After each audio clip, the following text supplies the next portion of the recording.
एक डायन का साया। आज मैं आपको एक ऐसी डायन की कहानी के बारे में बताने जा रहा हूँ जिसने पूरे गांव वालों की नाक में दम कर रखा था और पूरा गांव उससे बहुत परेशान था। एक बार की बात है जब प्रमोद अपने ऑफिस में अपने सीट पर बैठकर फाइलों को उलट पुलट रहे थे। उनका ऑफिस गांव जो कि सहारनपुर में है वहाँ था, जहाँ जाने के लिए कच्ची सड़कों से होकर जाना पड़ता था। ऑफिस के आसपास में जंगली पौधों की अधिकता थी। ऑफिस के मुख्य दरवाजे को छोड़ दें तो बाकी हिस्से पूरी तरह से घास फूस आदि से ढके लगते थे। ऑफिस के कमरों की खिड़कियां आदि पर लंबे लंबे घास फूसों का साम्राज्य था। दिन में भी ऑफिस में एक हल्का अंधकार पसरा रहता था, जिससे ऐसा लगता था कि यह ऑफिस हरी भरी वादियों में शांत मन से बैठा हुआ है, किसी गहरे चिंतन में डूबा हुआ हो। क्योंकि इस ऑफिस में कुल कर्मचारियों की संख्या मात्र 5 ही थी, जिसमें से एक कर्मवीर कुमार थे जो चपरासी के रूप में यहाँ अपनी सेवा दे रहे थे। कर्मवीर कुमार ही वह व्यक्ति थे जिनके कार्य व्यवहार से यह शांत ऑफिस कभी कभी मुकर हो उठता था और कर्मचारियों की हंसी ठिठोली से जाग उठता था। कर्मवीर कुमार पास के ही एक गांव के रहने वाले थे और प्रतिदिन कोई न कोई असहज घटना ऑफिस के बाकी 6 कर्मचारियों को सुनाया करते थे। वह विशेषकर जब भी ऑफिस में प्रवेश करते तो सबसे पहले प्रमोद के कमरे में जाते और राम राम कहने के साथ ही शुरू हो जाते कि कल तो गांव में अजब हो गया। सचिन को जंगल में डायन ने पकड़ लिया था, तो मनोज का सामना एक भयानक भूत से हो गया था। जब तक कर्मवीर कुमार सभी कर्मचारियों से मिलकर कुछ भूत प्रेत की बातें नहीं बना लेते, उन्हें चैन ही नहीं पड़ता था। कोई कर्मचारी कर्मवीर कुमार की बातों को सहजता से सुनता तो कोई केवल हाँ हूँ करके उस ओर कान नहीं देता और उन्हें स्टोव जलाकर चाय बनाने के लिए कह देता या पानी की मांग करके उनसे बचने की कोशिश करता। पर कर्मवीर कुमार की बातों को प्रमोद बहुत ही सजगता से सुनते और पूरा ध्यान देते हुए बीच बीच में हाँ हूँ करने के साथ साथ कुछ सवाल भी पूछते। एक दिन की बात है, कर्मवीर कुमार ऑफिस थोड़ा जल्दी ही पहुंच गए और सीधे प्रमोद के कमरे में घुस गए। पर उस समय प्रमोद अपनी कुर्सी पर नहीं थे। शायद वह भी ऑफिस पहुंचे ही नहीं थे। कर्मवीर कुमार थोड़ा डरे सहमे में लग रहे थे और बार बार अपने माथे पर आ रहे पसीने को गमछे से पोंछ रहे थे।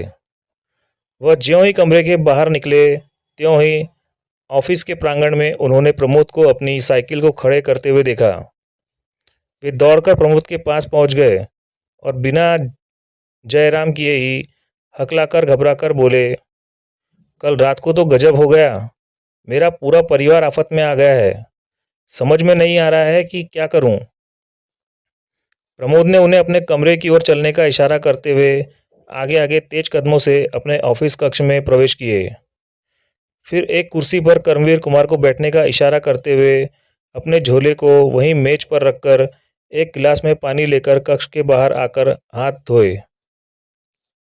उसके बाद कमरे में लगे भोले बाबा की फोटो को अगरबत्ती दिखाने के बाद अपनी कुर्सी पर बैठते हुए कर्मवीर कुमार से बोले, कर्मवीर कुमार, अब अपनी बात पूरी विस्तार से बताइए। उनकी अनुमति मिलते ही कर्मवीर कुमार कहना शुरू किए, कल मैं जब शाम को घर पर पहुंचा तो पता चला कि मेरी बहू कुछ लकड़ी आदि की व्यवस्था करने जंगल की ओर गई थी और वहां उसे किसी डायन ने धर लिया था। वह इधर उधर जंगल में भटक रही थी। तभी कुछ गांव के ही गाय बकरी के चरवाहों की नज़र उस पर पड़ी। वे लोग स्थिति को भांप गए और मेरी बहू को पकड़कर घर पर छोड़ गए। फिर गांव के ही मोनू बाबा ने झाड़ फूंक की। उसके बाद उस डायन से छुटकारा मिला, पर आज सुबह फिर से उस पर डायन हावी हो गई है। सुबह से ही मोनू बाबा उसे उतारने में लगे हैं, पर वह छोड़कर जाने का नाम ही नहीं ले रही है। समझ में नहीं आ रहा है कि क्या करूं। कर्मवीर कुमार की बातों को सुनकर प्रमोद थोड़े गंभीर हुए और अचानक पता नहीं क्या सूझा कि हंसने लगे। प्रमोद की यह हालत देखकर कर्मवीर कुमार तो और भी हक्के बक्के हो गए। उन्हें समझ में नहीं आया कि आखिर इनको क्या हो गया। कहीं इन पर भी तो किसी भूत प्रेत का साया नहीं पड़ गया। अभी कर्मवीर कुमार यह सब सोच ही रहे थे, तभी प्रमोद अपनी कुर्सी पर से उठे और बिना कुछ बोले कर्मवीर कुमार को अपने पीछे आने का इशारा करते हुए कमरे से बाहर निकल गए। कमरे से बाहर निकलकर प्रमोद पास ही की झाड़ी में कुछ पत्तों को तोड़ा और मन ही मन कुछ मंत्र बुदबुदाए। फिर कर्मवीर कुमार को उन पत्तों को देते हुए बोले कि आप इसे पीसकर अपनी बहू को पिला दें और अपने घर पर ही रुकें। मैं ऑफिस में कुछ ज़रूरी कामकाज निपटाकर अभी 3-4 घंटे में आपके घर पर पहुंचता हूं। कर्मवीर कुमार बिना कुछ बोले केवल सिर हिलाए और उन पत्तों को लेकर घर की ओर बढ़े। रास्ते में उन्हें केवल एक ही बात खाए जा रही थी। प्रमोद को यहाँ आए 5 साल हो गए, पर कभी उन्होंने इस बात का जिक्र नहीं किया कि वे भूत प्रेतों को उतारना भी जानते हैं। कहीं वे मजाक में तो इन पत्तों को तोड़कर झूठ मूठ में कुछ बुदबुदाकर मुझे नहीं दे गए। पर प्रमोद ऐसा नहीं कर सकते। वे तो बहुत गंभीर आदमी हैं और हमारी सारी बातों को भी बहुत गंभीरता से लेते हैं और समय समय पर हर प्रकार से हमारी मदद भी तो करते रहते हैं। ना ना, वे मेरे साथ मजाक नहीं कर सकते। यही सब सोचते कर्मवीर कुमार घर पहुंच गए। घर के बाहर 11-12 गांव के लोग बैठे नजर आए। एक खटिया पर मोनू बाबा भी बैठकर लोगों से कुछ बातचीत कर रहे थे।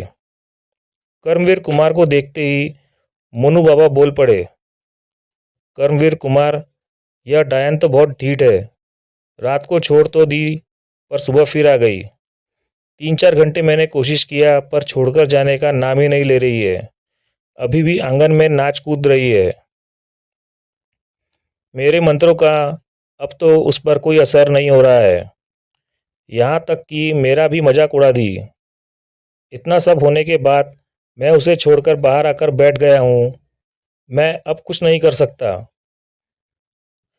वह सब आजमा लिया। कर्मवीर कुमार मोनू बाबा के ही बगल में बैठते हुए अपनी लड़की को आवाज़ लगाए। उनकी लड़की घर में से दौड़ते हुए बाहर निकली। फिर कर्मवीर कुमार ने उन पत्तों को उसे देते हुए कहा कि अभी इसे पीसकर बहू को पिला दो।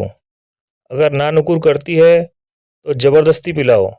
इसके बाद कर्मवीर कुमार की लड़की उन पत्तों को लेकर घर में गई तथा उन पत्तों को पीसकर अपनी भाभी को पिलाई।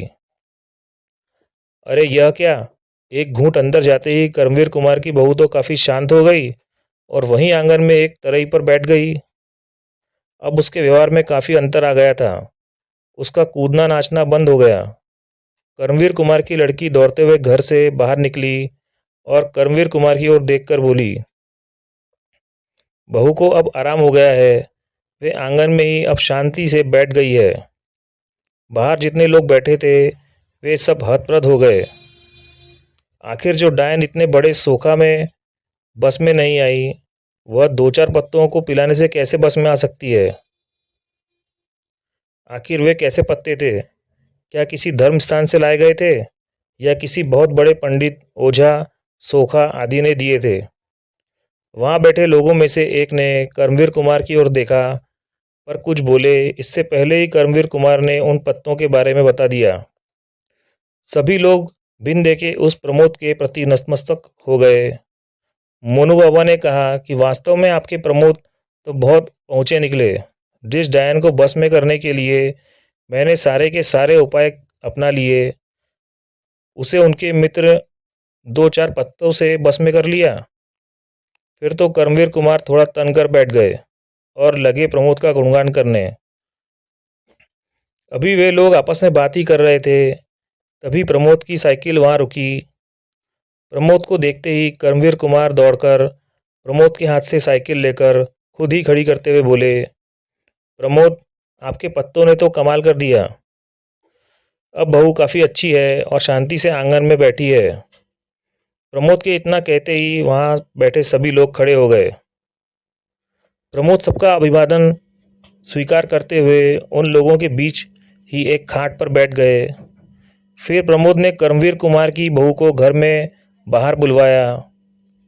वह काफ़ी शांत थी, पर प्रमोद को लगा कि अभी भी वह डायन यहीं है और पत्ते का असर खत्म होते ही फिर से इसे जकड़ लेगी। प्रमोद ने कर्मवीर कुमार की बहू को अपने पास बैठने का इशारा करते हुए कुछ मंत्र बुदबुदाने लगे। अरे यह क्या? कर्मवीर कुमार की बहू घबराकर बोल उठी। मुझे छोड़ दीजिए, मैं जा रही हूँ। मैं अब कभी भी इसे नहीं पकड़ूंगी। मुझे जाने दीजिए, मुझे जाने दीजिए।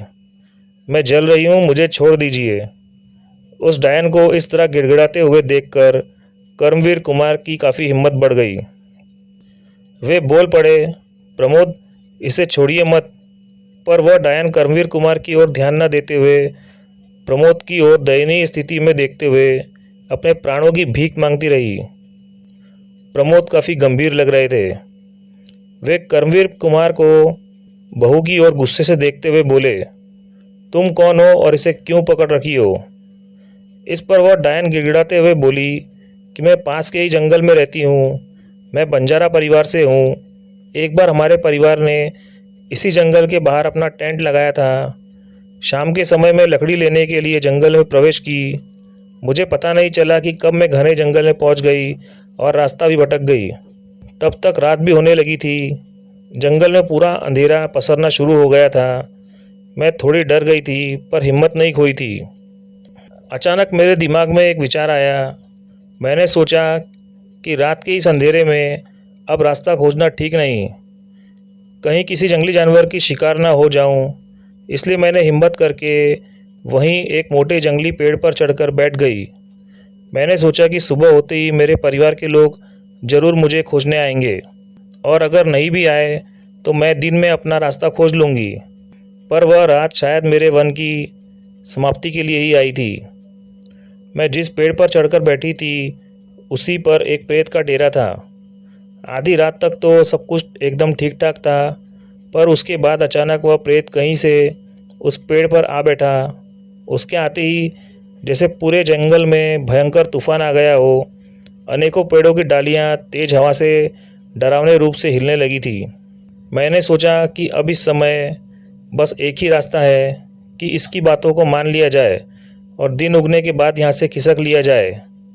मैंने उसके हाँ में हाँ मिलाते हुए अपनी सहमति दे दी। मुझे क्या पता था कि यह सहमति मुझ पर इतनी बहुत भारी पड़ेगी। इतना कहने के बाद कर्मवीर कुमार की बहू पर सवार वह चुड़ैल फूट फूट कर रोने लगी। प्रमोद थोड़े भावुक हो गए और उसके प्रति थोड़ी नरमी दिखाते हुए पानी भरा लोटा उसको पीने के लिए दे दिए। 2-4 घूंट पानी पीने के बाद उसने फिर से कहना शुरू किया।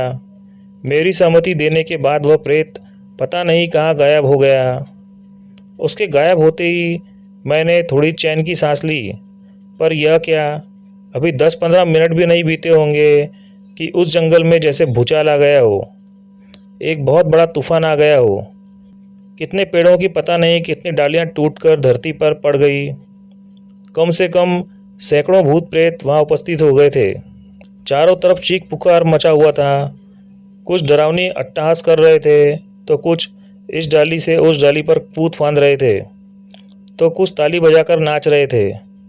मुझे तो कुछ समझ में नहीं आ रहा था कि यह सब क्या हो रहा है।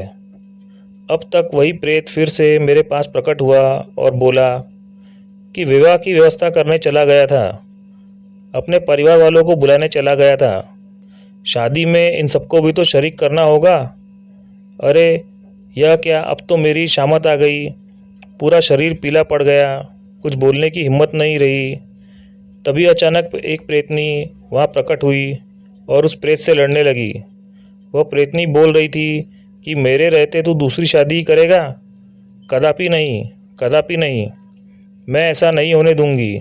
और इतना कहने के साथ ही उस डायन ने उस डाल से मुझे धक्का दे दिया और ज़मीन पर गिरने के कुछ ही समय बाद मेरी समाप्ति हो गई थी। इतने कहने के साथ ही वह डायन फिर से रोने लगी थी। इसके बाद प्रमोद ने उस डायन को चुप रहने का इशारा करते हुए कहा कि आज के बाद तू इन गांव वालों को कभी परेशान नहीं करेगी।